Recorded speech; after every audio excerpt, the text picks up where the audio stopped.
Badan Kesehatan Dunia atau WHO mendata setiap tahun ada 6 juta orang baru yang terkena kanker. Fakta ini mendorong seorang ilmuwan Indonesia, Warsito Purwotaruno, menciptakan teknologi pembunuh sel kanker. Stefani Silitonga menemui Warsito untuk melihat cara kerja temuan Muktahir berupa rompi anti kanker. Namun penyembuhan tanpa operasi ini menuai pro kontra.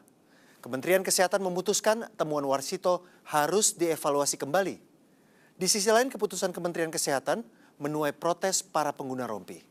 Stefani menelusuri apa yang menjadi perdebatan rompi anti kanker di berbagai kalangan ini.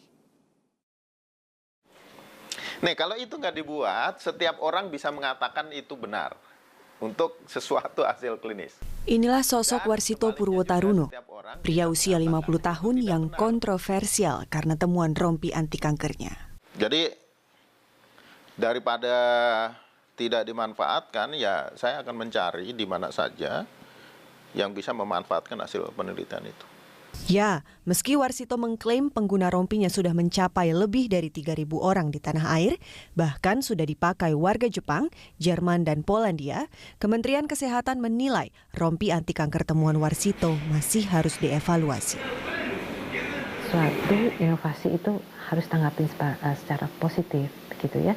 Tapi lagi-lagi ketika dia akan digunakan kepada manusia harus terbukti tahapan-tahapan klinik. Nah, yang disampaikan oleh pemberitaan bahwa alat dari Pak Warsito ini sudah katakan dikenal di luar negeri, mungkin silakan saja ketika akan digunakan kepada masyarakat Indonesia, tentu ini kewajiban pemerintah dan ini Kementerian Kesehatan mempunyai tanggung jawab melindungi masyarakat di bidang kesehatan, harus memastikan bahwa alat yang digunakan ini adalah terbukti secara ilmiah keamanan dan kemanfaatannya.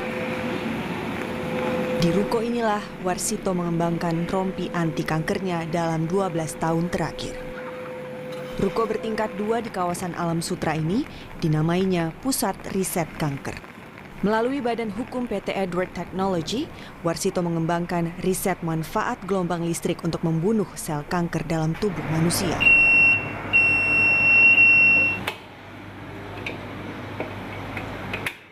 Tubuh mengandung listrik, kanker biasanya listriknya lebih tinggi dari jaringan sel normal. Kanker lebih tinggi lagi listriknya pada saat sel itu membelah. Jadi, nah alat ini dinyalakan dengan tenaga baterai dan kemudian dengan power supply ini dia akan menghantarkan listrik ke dalam rompi ini dan rompi ini akan mengeluarkan medan listrik yang mengarah ke kanker. Kanker itu akan pada saat membelah akan terganggu listriknya oleh medan listrik yang dipaparkan oleh rompi ini. Nah, karena listrik terganggu, sel kanker itu membelahnya kacau. Setelah kacau, dia bunuh diri sendiri. Warsito bercerita pada saya, penelitian dan pengembangan rompi anti kanker berawal dari kakaknya yang dinyatakan terkena kanker stadium 4. Tahun 2010 ada anggota keluarga yang terkena kanker, mulailah kita melakukan riset ke arah bagaimana penghambatan gelombang energi listrik untuk kanker. Itu yang mulai kita lakukan uji sel.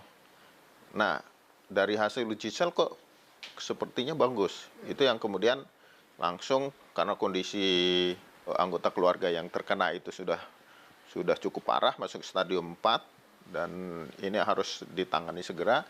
Akhirnya kita langsung setelah uji sel kita lakukan untuk membuat alat bagaimana bisa. Alatnya ya secara lab kelihatannya bisa. Jadi uji cobanya itu langsung ke salah satu anggota keluarga gitu ya, Pak? Iya, betul. Itu dari uji sel langsung ke orang. Uji coba inilah yang dinilai Kementerian Kesehatan tidak sesuai prosedur. Kementerian Kesehatan pun menggelar jumpa pers khusus untuk menyikapi rompi Warsito. Hasil evaluasi dan review yang terdiri dari Kementerian Kesehatan, Kemenristek-Dikti, LIPI, KPKM menunjukkan bahwa ACCT belum bisa disimpulkan keamanan dan manfaatnya. Penelitian ACCT akan dilanjutkan sesuai dengan kaidah pengembangan alat kesehatan sesuai standar dikembangkan melalui pipeline pengembangan SCCT per jenis kanker. Kepada saya, pelaksana tugas Kepala Badan Penelitian dan Pengembangan Kesehatan Trita Rayati mengemukakan kekhawatiran institusinya atas rompi anti kanker. Dia mulai dari tahapan uji in vitro, kemudian uji hewan sampai ke uji klinis. Bahkan ke manusia itu harus ada uji klinis dan itu masuk ke 3 tahapan, yaitu fase 1, 2, 3. Nah, TTF sendiri yang dikeluarkan oleh Novocure ini, dia melalui tahapan itu sampai bisa digunakan masyarakat. Dan satu lagi yang perlu kita cermati, bahwa mereka itu membuatnya secara pipeline, artinya per jenis kanker. Jadi tidak katakan satu jaket atau satu alat begitu ya bisa untuk seluruh kanker, tidak. Keputusan sudah diketuk palu, namun para pengguna rompi Warsito keberatan. Bahkan ada yang membuat petisi. Petisi online ini didukung lebih dari 7.000 orang. Jadi gini, saya lihat kondisi saya sendiri ya. Saya sendiri punya kelemahan untuk tidak mau ke medis. Ada teman-teman saya yang sudah sama dokter dibilang udah nggak bisa ditolong. Dokter udah bilang ini udah tinggal dibawa pulang aja, udah tinggal dikasih morfin. Karena kita udah nggak bisa ngapa-ngapain. Nah, mereka mau dapat harapan apa? Mereka bisa ditolong gimana? Itu yang sudah dibilang tidak bisa. Ada lagi yang tidak dapat kesempatan. Karena misalnya daerahnya, rumahnya di ujung kulon, ujung mana gitu kan. Mereka dapat giliran untuk radioterapi misalnya setahun atau 6 bulan. Saya pernah ketemu dengan mereka. Jadi waktu saya ke Pak War, itu beberapa kali ada ibu yang misalnya dapatnya nomor 500. Karena ya emang di puskesmasnya dia ya emang nggak bisa dapat gitu. Indira Abidin, CEO sebuah perusahaan public relations yang terkena kanker payudara sejak tahun 2012. Ia kemudian memutuskan menggunakan rompi anti kanker buatan Warsito. Selama 1,5 tahun memakai rompi, Indira merasakan ada perbaikan kondisi kesehatannya. Di dunia, setiap tahun 6 juta orang jadi pasien baru kanker. Di Indonesia, kanker menduduki urutan ke-7 penyebab kematian. Di sisi lain, ketersediaan fasilitas kesehatan untuk penyandang kanker di Indonesia masih 1:6 juta orang. Nah, ini tentu terus dengan roadmap ini terus didorong bagaimana rumah sakit tidak hanya pemerintah untuk bisa memenuhi kebutuhan masyarakat. Diharapkan 2016 ini bisa kebutuhan rumah sakit itu penanganan katakan alat yang ada itu untuk sekitar 2,5 sampai 3 juta. Di tengah kondisi inilah rompi anti kanker Warsito mengundang pro dan kontra. Jadi apapun treatment sebenarnya tidak ada yang 100% bisa sembuh. Apakah itu medis, apakah itu non medis. Jadi memang benar kita sebaiknya ada ditangani oleh dokter yang benar-benar paham. Benar.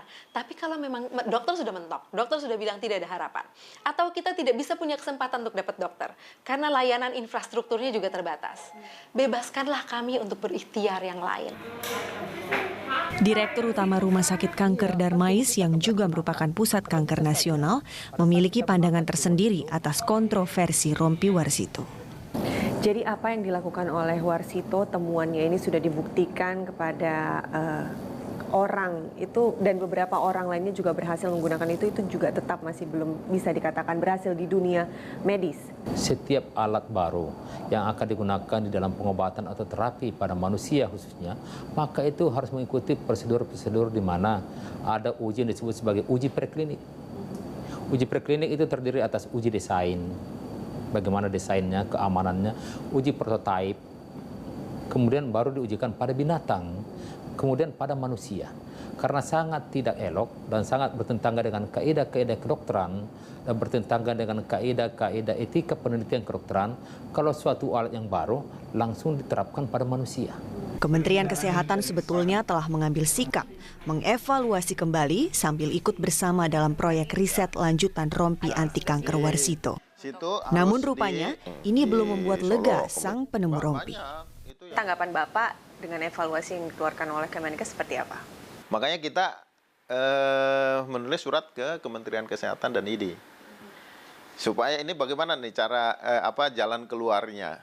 Itu mulai tahun 2012 dan itu sudah mulai ada kemudian ditindaklanjuti oleh Kementerian Kesehatan itu MOU untuk melakukan penelitian dasar dari uji sel, uji hewan, kemudian studi kasus dari orang-orang yang dilakukan terapi.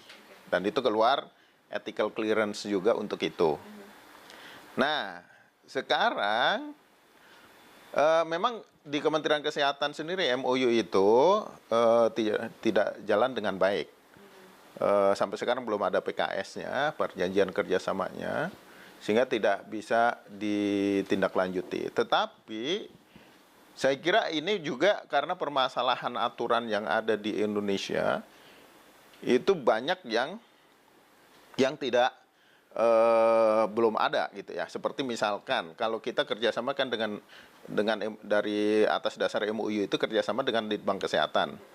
Litbang Kesehatan yang melakukan penelitian berarti kita mempunyai kewajiban untuk menyediakan dana kan. Kementerian Kesehatan yang kami konfirmasi mengenai kelanjutan proyek Rompi Anti Kanker justru menyatakan dukungan penuh pada Warsito.